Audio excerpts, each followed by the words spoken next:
So buat hari ini kalau ada saudara yang baru pertama kali beribadah di gereja ICC, welcome to ICC. Kami bersuka cita saudara bisa beribadah di tempat ini. Amin. Saudara, pagi hari ini saya rindu bagikan satu kebenaran firman Tuhan buat kita semua. Judulnya adalah The Extra Mile. Boleh kita bilang sama-sama kiri kanan sampai belakang. 1, 2, 3. The Extra Mile. Boleh lebih kencang lagi? 1, 2, 3. The Extra Mile. The Extra Mile itu adalah melakukan lebih dari apa yang diperintahkan. Melakukan lebih dari apa yang diberitahukan. Melakukan lebih. Nah saudara, ada keuntungan, ada benefit untuk orang-orang yang melakukan lebih. Dia akan dapat kepercayaan lebih, peluang lebih. Dia akan mendapatkan bagian-bagian yang baik di dalam hidupnya. Dan tahukah saudara bahwa di dalam Tuhan juga ada the extra mile. Ada bagian-bagian terbaik yang bisa terjadi di dalam kehidupan kita kalau kita melakukan the extra mile. Siapa yang percaya? Boleh lambaikan tangan saudara? Yes. Nah saudara, mari kita baca satu firman Tuhan bersama-sama. Lukas 17 ayat 11 sampai yang ke-12. Boleh kita baca bareng-bareng, 1, 2, 3.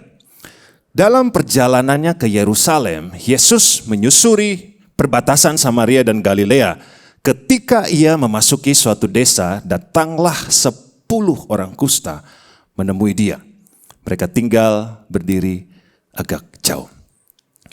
Saudara yang saya kasih dalam Tuhan, pagi hari ini saya bagikan satu kebenaran firman Tuhan tentang ke-10 orang kusta. Nah saudara, pada satu kali Tuhan Yesus mau pergi ke Yerusalem. Ngapain di Yerusalem? Di Yerusalem itu adalah babak penyaliban Kristus nanti. Jadi peristiwa ini adalah detik-detik sebelum Yesus disalibkan. Nah, Tuhan Yesus menyusuri perbatasan Samaria dan Galilea. Jadi dia lewat perbatasan kota. Ketika ia memasuki desa, datanglah 10 orang kusta. Singkat cerita saudara, ke-10 orang kusta ini datang kepada Yesus dan disembuhkan. Nah, ada hal yang unik dan menarik. Waktu Tuhan Yesus menyembuhkan 10 orang kusta, mereka semua sembuh, tapi yang kembali kepada Yesus untuk berterima kasih, ada berapa orang? 1 orang. 9 gak datang, hanya 1 yang kembali. Nah pagi hari ini kita akan fokus kepada 1 orang ini. Mari kita lihat, kita baca bersama-sama. Lukas 17 ayat 15 sampai yang ke-16. Saya akan bacakan bagi saudara. Seorang dari mereka ketika melihat bahwa ia telah sembuh, kembali sambil memuliakan Allah dengan suara nyaring. Lalu tersungkur di depan kaki Yesus dan mengucap syukur kepadanya.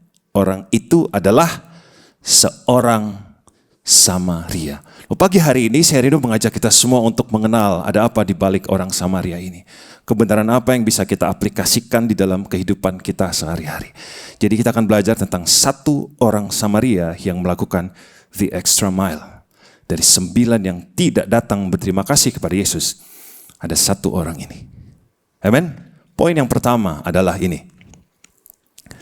Multi-layered sufferings. Artinya adalah penderitaan berlapis-lapis. Penderitaan yang bertumpuk-tumpuk. Intinya susah banget hidupnya. Siapa yang pernah ngerasa, kok hidup saya susah banget ya? Kerjaan ada masalah, keluarga juga ada tantangan, keuangan juga ada tantangan, hubungan dengan orang juga ada tantangan. Kalau saudara pernah mengalami itu, istilahnya adalah ini, multi-layered sufferings. Dan ini yang dialami oleh 1 orang Samaria dan 9 yang lainnya. Kita akan cek sama-sama. Sebenarnya penderitaan apa yang berlapis-lapis yang terjadi kepada mereka. Penderitaan itu penderitaan majemuk, gak cuma 1. Jadi banyak sekali. Kesukaran itu hidupnya kok susah banget gitu. Penderitaannya adalah penderitaan fisik, penderitaan sosial, dan penderitaan religius. Kita akan lihat saudara, penderitaan fisik. Apakah penderitaan fisik itu? Boleh ditampilkan? Penderitaan fisik dia tadi sakit apa? Kusta. Saudara tahu penyakit kusta itu adalah penyakit kulit yang serius. Itu bisa berupa luka terbuka dan maaf itu bernanah. Dan penyakit ini bisa merusak tubuh.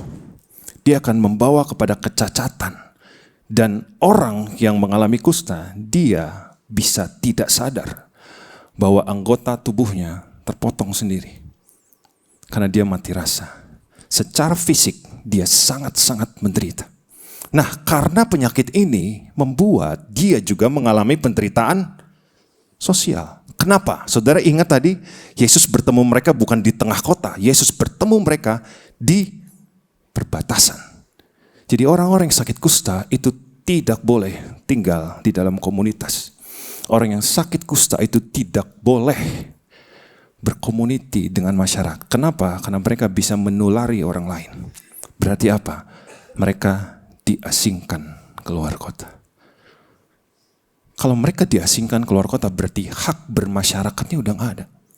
Keluarganya ditinggalkan, pekerjaannya ditinggalkan, bisnisnya, semua hubungan dengan orang lain di-cut semuanya. Termasuk ini, penderitaan religius. Penderitaan religius adalah mereka tidak bisa beribadah. Mereka ditolak di bait Allah. Mereka tidak bisa membawa korban. Mereka gak bisa klik. Mereka gak bisa segala hal tentang keagamaan. Tidak boleh. Kenapa? Karena itu juga bersosial. Jadi mereka ditaruh di luar kota supaya tidak menulari orang lain. Saudara, penderitaan ini adalah penderitaan yang fully disconnected from life. Diasingkan keluar secara rohani, secara sosial, kemudian penyakitnya juga gak ada obatnya waktu itu. Jadi satu-satunya cara mereka harus diasingkan. Jadi saudara bisa bayangkan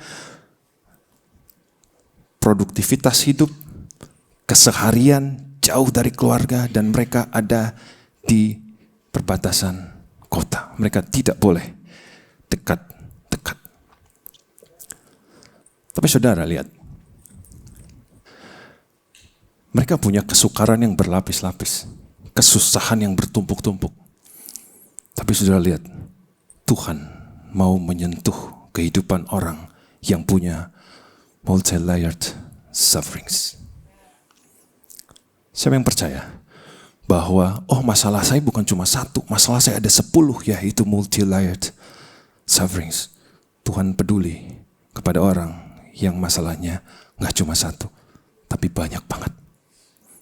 Bahkan di perbatasan pun Tuhan mau ke sana. Jadi ini penghiburan buat kita. Sebanyak apapun pergumulanmu, percayalah mata Tuhan tertuju kepada kita. Amin saudara. Jangan patah hatimu, jangan kecewa, jangan bergulat dengan masalah sendiri.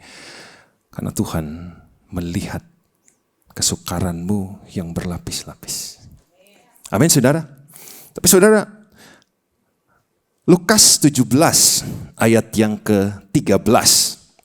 Kita baca sama-sama ini singkat saudara. 1, 2, 3. Dan berteriak, Yesus, Guru, kasihanilah kami. Ini hal yang menarik saudara. Orang kusta itu kalau mau dideketin orang, mereka tuh punya hashtag. Najis, najis, najis. Jadi itu seperti alarm. Jadi kalau ada orang mau mendekati mereka, mereka harus teriak najis, najis. Kenapa? Supaya orang mengerti bahwa dia sedang sakit kusta dan orang yang sehat tidak tertular. Jadi waktu Yesus mendekati mereka, harusnya yang mereka ngomong adalah najis, najis, najis. Tapi mereka putus asa dan mereka ngomong ini, Yesus, Guru, kasihanilah kami. Jadi hashtagnya berubah. Dan dari sinilah Tuhan melihat mereka. Tahukah saudara, di dalam kesukaran kehidupan ada satu cara pengharapannya muncul. Dari apa? You can change your word. Waktu ada kesukaran di dalam hidup kita, Hashtag kita apakah kesukaran pribadi? Saya susah banget, susah terus. Kok begini-begini terus? Kenapa kehidupan saya kok gini-gini aja? Kok gak ada jawaban? Semua tentang kita. Tapi waktu kita change, when you change your word, ada pengharapan di sana. Saudara, kalau kita sedang masuk ke dalam kesusahan, kesukaran, pergumulan, tantangan, kita perlu masuk dan aplikasikan ini. Kita perlu panggil dan berseru-seru, Tuhan Yesus, tolong saya. Kalau saudara masuk ke dalam kesukaran, hilangkan mengeluh, hilangkan hal-hal yang tidak benar di hadapan Tuhan, dan kita bisa ganti dengan berseru-seru dan berteriak kepada Tuhan. Saudara tahu orang kusta itu bermasalah dengan pita suaranya karena infeksinya bisa ke seluruh tubuh. Tapi dengan mereka berteriak, itu berarti mereka melakukan segala yang mereka bisa. So di dalam kesukaran kita, mari ganti kekecewaan, putus asa, dan lain sebagainya dengan berseru kepada Tuhan. Kalau saudara sedang sakit, saudara sedang ada masalah, mari langsung datang kepada Tuhan. Yesus tolong saya. Tuhan tolong saya. Saya percaya ada campur tangan Tuhan. Kita langsung datang kepada Tuhan. Kenapa? Karena itu adalah tempat yang benar. Taruhlah pengharapanmu di tempat yang benar. Dan taruhlah pengharapan kita di tempat yang bisa menolong kita. Amin. Jadi poin yang pertama, sekalipun masalah kita berlapis-lapis seperti apapun lapisnya, Tuhan mau menyentuh itu. Yang tidak disentuh orang lain, mungkin terbuang, banyak orang gak peduli, banyak orang gak mau tahu. Tapi Tuhan mau menyentuh itu. Amin saudara. Bahkan pergumulan-pergumulan saudara yang tersembunyi, kesesakan, air mata saudara gak ada yang tahu. Hanya saudara sendiri dan Tuhan yang tahu. Tuhan peduli. Amin saudara. Coba bilang kiri kanannya, katakan, hei Tuhan peduli.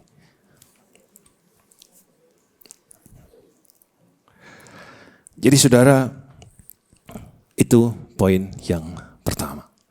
Kita masuk poin yang kedua, saudara. Yang kedua adalah, kita boleh baca sama-sama, 1, 2, 3. Mega healing. Apa sih mega healing ini? Saudara, kalau kita bicara tentang penyakit kusta, tingkat kesembuhan penyakit kusta itu sangat amat langka. Di Perjanjian Lama, coba kita baca satu ayat ini dulu, saudara. Lukas 4 ayat 27. Dan banyak orang kusta di Israel pada zaman Nabi Elisa, namun tidak ada seorang pun dari mereka yang ditahirkan selain Naaman, orang Syria itu. Salah satu orang yang disembuhkan dari penyakit kusta adalah Naaman. Tapi tahukah saudara, sepanjang Perjanjian Lama, dari Kejadian sampai Maleaki, ada berapa orang yang disembuhkan dari kusta? Hanya 2 orang. Yang pertama adalah Miriam, kakak Musa, di Bilangan 12. Dan yang kedua adalah Naaman, di dalam 2 Raja-Raja 5 ayat 14. Jarak dari Miriam ke Naaman itu 800 tahun. Selama itu. Dan tahukah saudara, dari kitab Kejadian sampai Maleaki itu 4.000 tahun. Mari kita hitung-hitungan matematika. Selama 4.000 tahun, hanya 2 orang yang sembuh dari kusta. Nah, saudara, berarti waktu Yesus berhadapan dengan 10 orang kusta, kalau mau dipakai rumus Perjanjian Lama tadi, 10 orang, berapa tahun mereka harus sembuh? 20.000 tahunkah baru sembuh? Jadi waktu Yesus berhadapan dengan 10 orang kusta, Tuhan Yesus sedang berhadapan dengan satu rekor yang sangat susah dan langka untuk ditaklukkan. Ada 10 orang kusta di depan, sementara Perjanjian Lama hanya 2 orang yang bisa sembuh dalam waktu 4.000 tahun. Yesus sedang ada di dalam tantangan yang tidak mudah. Apakah mereka akan sembuh atau tidak? Sembuh atau tidak, saudara? Saudara udah tahu jawabannya. Lukas 17 ayat yang ke-14. Mari kita baca sama-sama. 1, 2, 3. Lalu ia memandang mereka dan berkata, dan sementara mereka di tengah jalan, mereka menjadi tahir. Sembuh. Apa itu 4.000 tahun 2 yang sembuh? Ini 10 sembuh seketika. Tidak perlu 20.000 tahun untuk 10 orang ini sembuh. Bukankah Tuhan saudara hebat? Amin. Kita boleh beri tepuk tangan yang meriah bagi Tuhan. Tuhan Yesus tidak takut dengan angka tadi. Tuhan gak gemetar dengan, waduh, 4.000 tahun cuma 2 nih yang sembuh. Bisa sembuh gak? Ini di depan ada 10. Tapi kita punya Tuhan yang hebat. Dia punya banyak cara untuk menolong kita. Jadi saudara, di dalam kehidupan kita, apakah ada hal-hal yang tidak bisa kita taklukkan? Susah banget ini Tuhan. Jangan takut. Tuhanmu tidak pernah takut sama rekor masa lalu. Tuhan punya cara untuk membuat dan memecahkan rekor yang tidak terpatahkan di dalam hidup kita. Amin. Oh, bisnisnya kok gini-gini aja ya, rekornya gini gak aja. Jadi jangan takut. Tuhan bisa pecahin rekor sama seperti yang tadi. Kok gak sembuh-sembuh ya? Jangan takut. Tuhan bisa pecahin rekor itu. Karena dia Tuhan yang punya banyak cara. Kita harus bangga punya Tuhan seperti ini. Tuhan yang hidup. Dan kalau kita pakai itu di dalam kehidupan kita, saudara bisa bayangkan, waktu kita bertemu dengan tantangan, waktu bertemu dengan pergumulan, kita bisa punya kepercayaan diri. Tuhan saya bisa pecahin rekor ini. Tuhan saya bisa taklukkan ini. Tuhan saya sanggup, Tuhan saya mampu. Dan jadikan ini iman kita. Amin. Dan di dalam bisnis saudara, saya percaya kita akan lihat kemenangan. Amin. Nah saudara, kalau kita melihat tadi, waktu Yesus menyembuhkan 10 orang kusta, itu adalah sebuah mega healing. Itu adalah sebuah kesembuhan yang sangat besar. Kalau kita ada masalah, kita ada pergumulan, terkadang kita ingin beresin masalah dengan cara kita sendiri. Right? Tuhan saya mau begini. Tapi saudara, tugas kita bukan mencari jalannya. Tugas kita adalah taat. Jangan pikirin jalannya kemana. Jangan pikirin gimana caranya. Karena itu bukan urusan kita. Saya akan menunjukkan kepada Tuhan bagaimana cara-cara Tuhan mengadakan mujizat. Ada banyak sekali dan semuanya beda-beda. Apakah ini kelihatan? Saya akan bacakan kepada saudara. Kalau tadi Tuhan menyembuhkan dengan 10 orang. Tapi masih banyak modus operandi yang lain. Yesus bukan modus operandi. Jadi modus operandi itu hanya polanya khas satu. Tapi Yesus dia punya banyak cara. Kita lihat. Yesus mengadakan mujizat bisa dengan sentuhan fisik. Saudara bisa cek ayatnya ada. Tuhan Yesus juga bisa mengadakan mujizat dengan ucapan langsung. Dia juga bisa mengadakan mujizat dengan perintah dari jarak jauh, nggak masalah. Tuhan Yesus juga bisa mengadakan mujizat dengan media tidak terduga, meludah di tanah dan tanahnya disembuhkanlah orang. Kemudian Tuhan Yesus juga bisa dengan doa kepada Bapa, dengan perintah, dengan membiarkan orang menyentuhnya. Tuhan Yesus juga menggunakan makanan, minuman, masih ingat memberi makan 5.000 orang. Dengan kuasa atas alam, meredakan badai. Dengan membangkitkan orang mati, dengan diam atau menunda respon, dengan mengakui iman orang lain juga Tuhan bisa mengadakan mujizat. Dengan mengusir roh jahat, dengan melibatkan tindakan orang lain. Kalau kita lihat semua ini, betapa kreatifnya Allah kita. Jangan pernah kasih cara kepada Tuhan, karena Tuhan punya banyak cara. Tuhan jauh melampaui segala cara yang kita kuasai, yang kita mengerti, dan yang kita pahami. Apakah 10 orang ini mengerti? Mereka hanya dengan berjalan sambil taat mereka akan sembuh, sementara rekor 4.000 tahun hanya 2 orang yang sakit. Dan Tuhan Yesus belum pernah melakukan itu. This is the first time.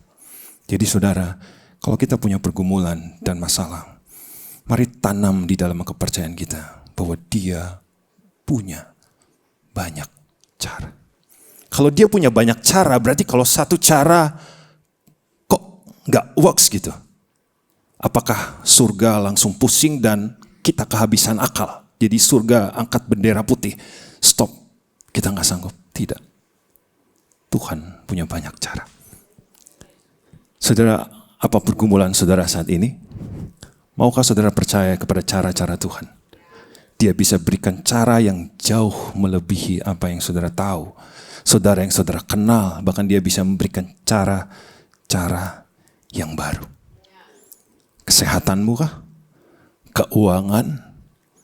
Hubungan? Pekerjaan? Karir? Pengharapan saudara? Tuhan sanggup berikan cara-cara yang baru. Amin. Saudara, kita punya Tuhan yang kreatif. Dan Tuhan kita adalah Tuhan yang hidup. Amin, saudara. Kita masuk ke poin yang ketiga. Ini poin yang terakhir, saudara.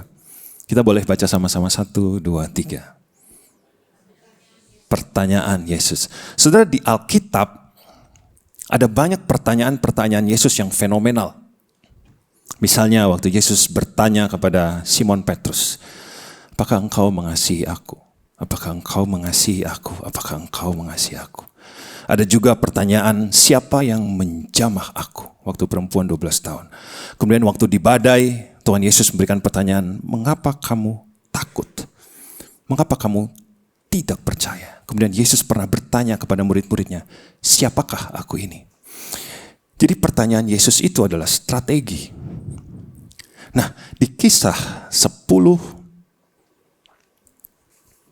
orang kusta ini, kembali Yesus keluarkan satu pertanyaan yang fenomenal. Pertanyaannya ini. Lukas 17 ayat 17 sampai 18. Boleh kita baca sama-sama 1, 2, 3. Lalu Yesus berkata, bukankah ke-10 orang tadi semuanya telah menjadi tahir? Di manakah yang 9 orang itu? Tidak adakah di antara mereka yang kembali untuk memuliakan Allah selain daripada orang asing ini? Jadi saudara, 10 yang disembuhkan. Mereka disembuhkan bukan dari sakit kepala, bukan dari pusing, tapi mereka disembuhkan mega healing. Ini sebuah kesembuhan yang besar. 4.000 tahun hanya 2 orang yang disembuhkan. Tapi saudara, 10 orang disembuhkan. Yang kepikiran untuk datang berterima kasih kepada Yesus ada berapa orang? 1 orang. Maka Yesus bertanya. Yesus melihat, kan yang tadi itu 10 orang yang disembuhkan. Kenapa kamu sendirian ke sini? Kita bisa lihat gratitude gap. Kita bisa lihat gratitude scale. 9 tidak kembali, tapi 1 kembali. Saudara bisa melihat neraca, ada neraca di sini.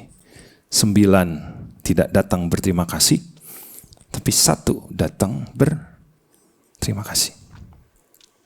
Kalau kita lihat fakta ini, bukankah lebih banyak orang menanti-nantikan mujizat, melebihi menanti-nantikan pembuat mujizatnya? Banyak orang yang menanti-nantikan berkatnya jauh melebihi menanti-nantikan pemberi berkatnya. Banyak orang yang lebih menanti-nantikan pertolongan Tuhan jauh melebihi mencari sumber pertolongannya. Saudara, di sini kita bisa melihat neracanya bahwa siapa yang pernah ditolong Tuhan di sini? Yang pernah dijawab doanya? Peristiwa-peristiwa besar di dalam hidup saudara. Saya mau bertanya, apakah saudara sudah datang berterima kasih kepada Tuhan? Apakah ada terima kasih waktu saudara diberikan anak? Tuhan, terima kasih untuk anak yang Tuhan berikan. Waktu bisnis saudara dibukakan, apakah saudara menyampaikan terima kasih? Terima kasih untuk berkat hari ini. Waktu Tuhan jawab doamu, apakah kita datang berterima kasih kepada Tuhan? Apakah kita 9 atau 1? Apakah kita juga secara tidak sadar, oh iya, lebih bahwa Tuhan itu seperti ambulans, darurat. Kalau perlu tinggal panggil. Apakah Tuhan itu seperti mesin pencetak mujizat?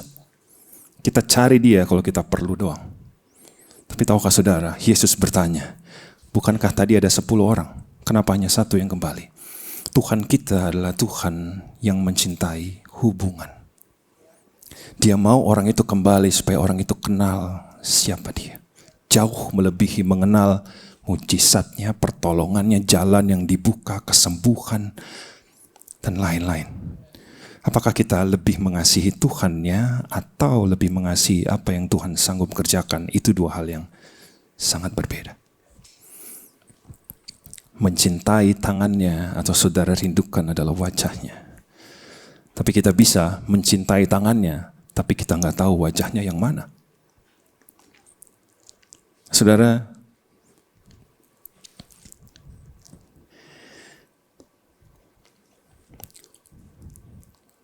kenapa kita perlu berterima kasih kepada Tuhan? Kenapa kita perlu mengucap syukur kepada Tuhan? Without gratitude leads to self-agenda. With gratitude leads to God's agenda. Artinya apa? Waktu 10 orang disembuhkan, mereka tidak datang. Ada 9 orang, mereka tidak datang dengan terima kasih kepada Tuhan. Jadi waktu mereka disembuhkan, yang mereka lakukan apa?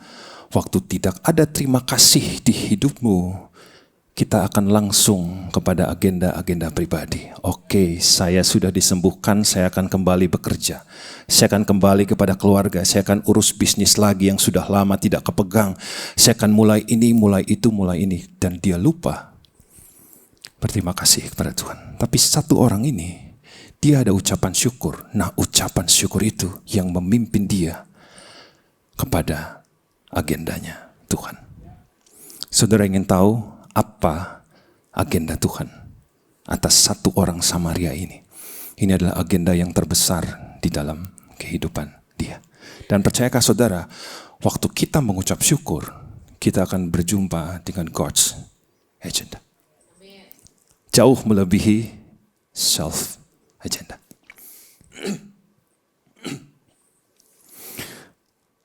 Lukas 17 ayat yang ke-19. Lalu ia berkata, ia adalah Tuhan Yesus. Lalu ia berkata kepada orang itu, berdirilah dan pergilah. Imanmu telah menyelamatkan engkau. Saudara, orang ini adalah orang apa tadi? Samaria. Tahukah saudara siapa orang Samaria itu? Orang Samaria itu adalah hasil dari pernikahan campur waktu pembuangan Asyur. Ini adalah sejarah. Jadi waktu pembuangan, orang Samaria, dia menikah dengan bangsa-bangsa asing. Akhirnya apa? Mereka sudah tidak 100% Yahudi.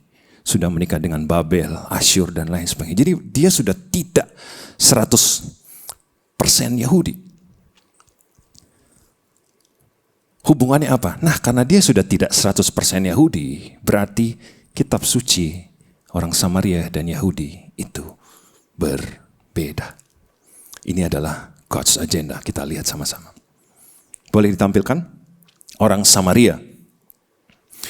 Orang Samaria adalah hasil pernikahan campur pada masa pembuangan. Jadi dia sudah blasteran, sudah bukan Yahudi 100%.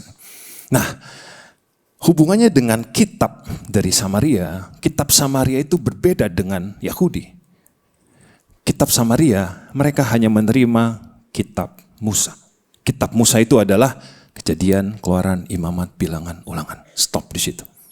Jadi mereka tidak menerima di luar itu. Sementara Yahudi ada Tanak dan lain sebagainya, nabi-nabi dan lain sebagainya.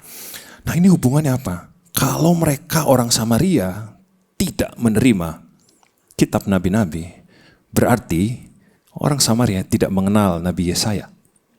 Mereka tidak mengenal Nabi Yeremia, mereka tidak mengenal Mika, mereka tidak mengenal Zakaria, dan mereka tidak mengenal Daniel. Apa hubungannya? 5 nabi ini adalah nabi yang menubuatkan kemesiasan Kristus. 5 nabi ini adalah nabi yang menubuatkan penasehat ajaib, akan datang pemerintahan, kemudian Daniel. Mereka ini adalah orang nabi-nabi yang menubuatkan Yesus ribuan bahkan ratusan tahun sebelum Yesus lahir. Berarti gini, waktu orang Samaria datang berterima kasih kepada Yesus, dia tidak tahu siapa yang sedang ada di depan dia. Karena dia tidak mengenal kemesiasan Kristus. Karena dia tidak mengenal Yesaya, Yeremia, Daniel, Mika, dan Zakaria. Apa God's agendanya? Sekalipun dia tidak masuk dan dia tidak mengerti rancangan keselamatan, tapi waktu dia datang berterima kasih kepada Tuhan, ada titik belok ilahi yang bawa dia masuk ke dalam rencana Tuhan.